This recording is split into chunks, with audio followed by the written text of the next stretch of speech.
interesting to me was he was I guess a right-wing politician, but then he was very interested in developing relations with Russia and with China after the war. Yeah. And I suppose he had always had an interest in revolution and modernization in China, and he'd been very close to Sun Yat-sen, or he'd been supportive of Sun Yat-sen when Sun Yat-sen, as a youngish man, was, I don't know whether he was in exile in Japan or he was in Japan somehow, and somehow they got to know each other, and how that got transmitted, and I'm sure it was through that it got transmitted to his being invited to China and meeting Mao Zedong. And it's too bad nobody ever had a chance to interview Fumiko about all of that. And, Yeah. And that was a time when China was just beginning to consolidate power, and the relationship with Russia was still good. And yeah, we never talked about politics, and we didn't really talk about much about Japan. Never talked about the family, because I said I was the one who was being interviewed, and I was the one who was trying to present my case. It wasn't as if we were having a discussion. And then afterwards, I guess, when he came to the United States, or when we were in Japan,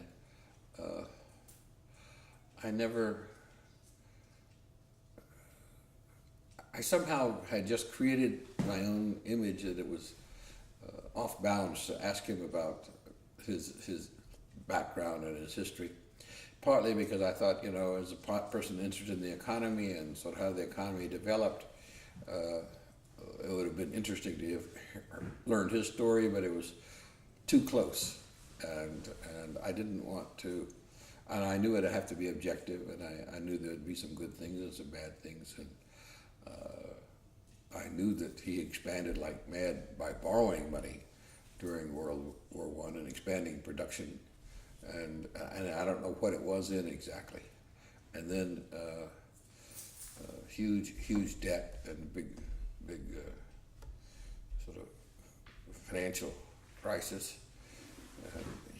but he emerged from that, and that also was a rather.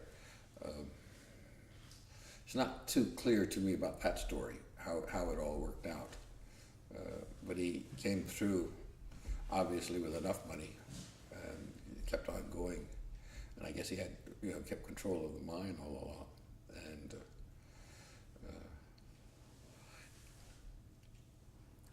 So there's both Hitachi, and then there's Nippon Sangyo, which is now a big company with its own, I guess, own problems. But I had forgotten about the Nippon Sangyo connection. Many years ago, when you were very small, we visited Hitachi, and I remember it as really rather ceremonial. We were taken to the museum. It was shown the museum was a small museum, and people were very deferential and courteous, even though he'd sort of been out of the company for a long time.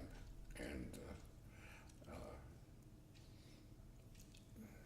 it was, as my reaction, my remembrance of it, not terribly informative. Right. And probably no reason it should have been terribly informative beyond the sort of the obvious things.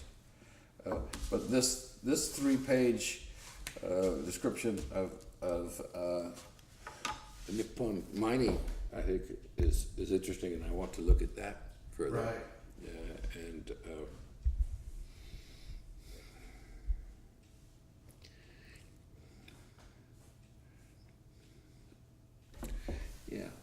trying to think. If you can, I'm trying to think. If you could get Tachan really interested, and get him to be with you to interview Keiko, that might be really interesting. Yeah. And maybe that he would help interviewing some of the others. Yeah, that would be And super. he might be better at it than your mom, but I don't know. I don't know. I don't know why I say that. Just not might be not better. about her. Just a different generation. Right. And it's also fascinating, sort of, how family histories get created. Yes. And told and retold and changed as they evolve over time. How do you feel about having a grandfather who was all this? Well, I want to get to know him better and without pulling any punches. And I know that he's thought in a big, big way. And, it seems like he was very interested in the Pan-Pacific, Asia, even before World War I, and he was a minister of communications with an administration that seemed to, all agree that colonialism might be a useful thing to do because Japan had so few natural resources. So I'm wondering, how, I think it sounded like he was very supportive of going into Manchuria and creating I don't know how involved he was with Manchukuo and all those kinds of things, and how involved he was with the military. Yeah. I don't either. My sense is that he probably was not deeply involved with the military. He was probably a little bit more deeply involved with Ayukawa, but I don't have a sense that he had was a big financier of Ayukawa's. Ayukawa is one of the big names for expansion into Manchuria, Manchukuo. There's a book that was published probably 30, 40 years ago on the economic development of Manchukuo by a woman who, what was her name? Forgotten the name of an American woman who was an economist who did her dissertation on Manchurian economic development, and it'd probably be a good book to look at in terms of knowing a bit more about Ayukawa. Do you know anything about the name of the book? Economic development of Manchukuo. Okay. Something like that, very simple. And it was a woman writer, and From any school? I don't remember the publisher. It was U.S. publications. I may have the book somewhere at home. I got rid of a lot of my books, including so many Japanese books. I may have that around. Trying to remember the woman who wrote it. Her name started with R. I'm pretty sure Anne something, and she married a young guy in the Foreign Service who came from a rich family named Gil Kenny, and then why can't I remember her name? That might come back to you later. Yeah. You don't know any, so I'd like to explore, it sounded like he would be into the expansionism. Everybody was doing colonization for so many, all different Well, kinds of countries. in a sense, Japan was really following what was the Western colonial model. Right. And even the United States had a colony in the Philippines, though we said we were not colonial and that we were going to give it up in 40 years after we got it. So we were going to give it up in 1947 anyway. After we had modernized it and democratized it, that was sort of our philosophy in the 20s and 30s. And indeed, most of the world was in a colonial system at that time. You think about it, the only two countries in Asia that never became colonies were Thailand and Japan. It's quite unusual if you think about it. So the colonial structure and great powers, European great powers, was sort of the way the world was organized before World War One, after World War One, and Japan really, when it took Taiwan in 1995, and then when it took Korea, formally in 1910, but earlier than that, was basically following what I thought was a good model of colonial development and modernization. And in fact, there was an interesting book some years back comparing, by an American economist, comparing what effect the colonial powers had on the colonies in terms of the development of the economic of the colonies. And Japan comes off pretty well because it built institutions and it created educational systems more so than the British or the French or the Germans or the particularly the Dutch did. So they had, and they were really trying to make people into Japanese in some ways and make them be sort of expanding their culture and their concept of sort of Japaneseness, if you will. And you might argue that the first experiment of that was with Okinawa, because Okinawa was a separate kingdom until, what, the 1870s? And so I remember conversations in the post-war period about real Japanese. Okinawans were not real Japanese. And I still think there's a sense of what does it mean to be Japanese? And it's clearly much more a sense of ethnic identity than citizenship. But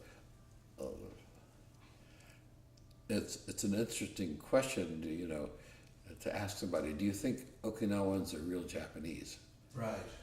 Because it's probably something it's a kind of question they don't want to think about and haven't thought about. And but they'll have some reaction,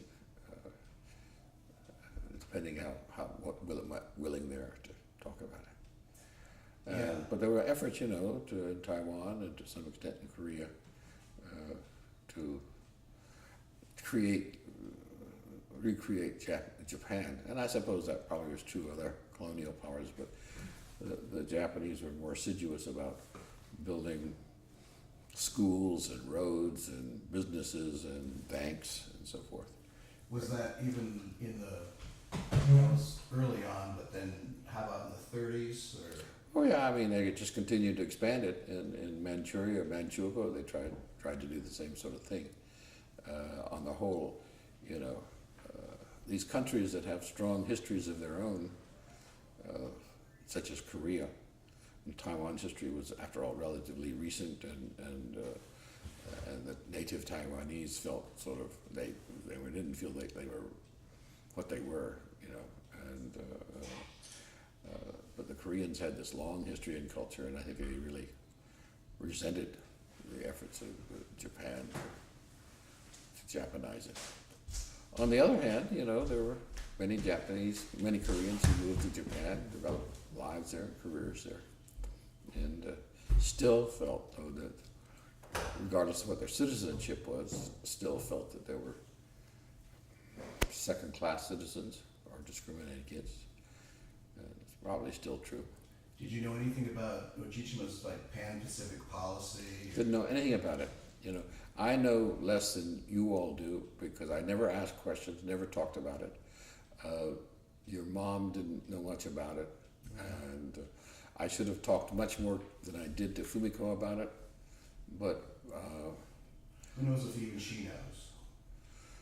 She went to China. She went to China. She must have heard stuff, Yeah. and she must have listened to conversations with Mao Zedong and others. So she probably knew a lot more.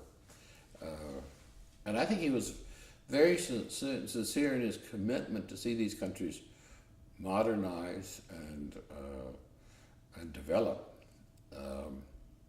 And it's very curious to me that he was so involved. And I suppose it was sort of his Pan-Asia image that drove this forward and as a different from Europe or the United States, and that kind of sort of image has floated around in Japan and in China, but in Japan for a long time.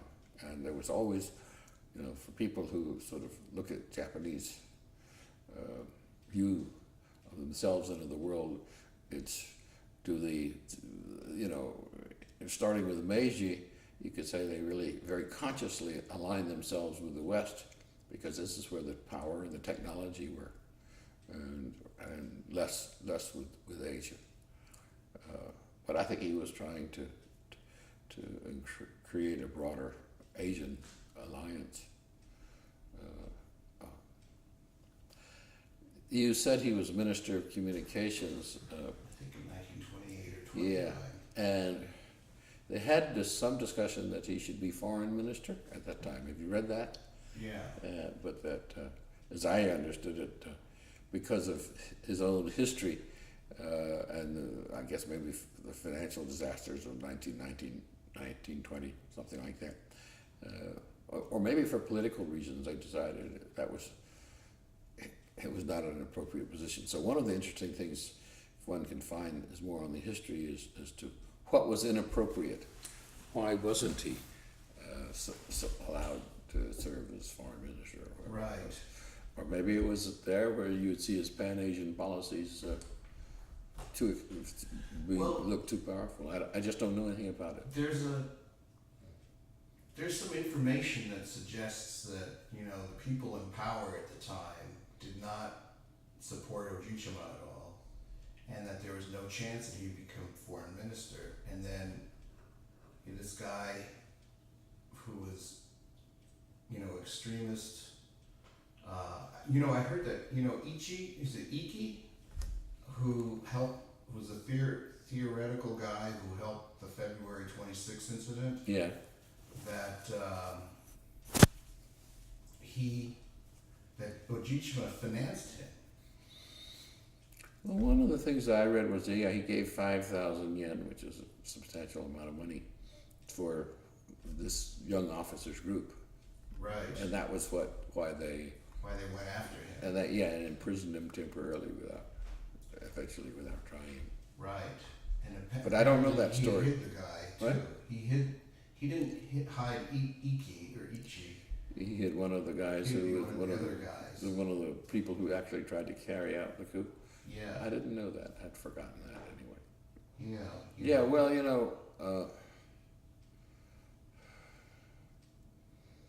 one of the questions is, as I said, whether there are any historians or economic historians who are doing research on him. And I don't have any idea, but maybe if you get Tachan interested in this, maybe he would be able to check or ask around or something Right. like that. I was thinking of doing It was something it's a topic that I always felt I wanted to veer away from. Yeah. And when I went to do my graduate study at the Bank of Japan, I had 2 introductions to the governor of the Bank of Japan. One was from the Secretary of the Federal Reserve System, which sounds very impressive. But it turned out he had gotten his PhD at Michigan, I don't know, maybe 10 years earlier or 15 years earlier. And then being the Secretary of the Federal Reserve was a mid-level administrative position, sounded very good. And my advisor said, well, why don't you write him and ask him if he'll write a letter of recommendation for you? And I wrote him, and he said, sure. So he wrote this letter of recommendation for me. I mean, he checked out, I was a good student and everything, to the governor. And of course, from the Federal Reserve, coming from official of the Federal Reserve asking him, please take care of this guy, of course the governor took it very seriously. But the other introduction I had was a letter from Ojibwa, also introducing me to the governor of the Bank of Japan. And he took that very seriously too. And what did this result in?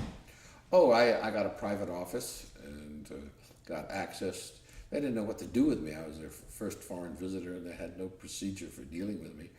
And so they gave me an office all by myself, which was almost unheard of because space was tight. And they had a small unit, was a sort of international liaison that really had been set up right after the war to do liaison of the Bank of Japan with the occupying forces. And so it was really geared to the American occupation. It wasn't geared to dealing with other central banks. What year was this? 1957, 58, that year, starting in summer of 57 to summer of 58, and I'm doing my research on my dissertation. And so then they attached me to the research. My contacts are in the research department, and those guys were very good. And I was interviewing them, and they were gathering documents for me and things of that sort. And they were very interested in learning how the American financial system operated, because it was so different from theirs. And the sort of the Federal Reserve System and its mechanisms of using markets and so forth was something they wanted to do. They didn't know how to do it or what it was, and so just talking, they wanted to learn from me, and of course I wanted to learn how their system actually operated. Right. So those guys were very helpful, very useful, For your very frank dissertation, discussions. Yeah, so they were great, and. How long did you stay? Obviously, you were there with the family. I was, that was the year when you were 2 and 3. Through Matthew, you were 2 and Steve was 3, and we lived out in Futako Tamagawa, and we all got hepatitis. Did you know you've had hepatitis? Yes. Because we got it from the bad water, and so maybe I got it the worst, and so I had to stay in bed at home, sort of low degree of temperature, but just rested for about a month, and we were supposed to be there for 2 years, but then my professor at Michigan retired, and they, in effect, said, "Come back, teach his courses, and write your dissertation, and we'll make you an assistant professor, and you have a sort of a slot, a guaranteed slot to work for." So, and I don't think it was a bad decision, but I cut short, and I had enough material for my dissertation, but my Japanese wasn't that good, and I was could have spent another year just learning more Japanese as well as learning more about the economy, and because that was when I was really getting interested in the economy, not just in Japan, because as a country. And before I'd gone there for my dissertation, I hadn't had that deep a professional interest in the economy. And then being there really got me excited about it, because there were so many puzzles and things that I didn't understand. So that worked out very well. Did it shift your dissertation? I mean, your dissertation. Oh yeah, your degree was.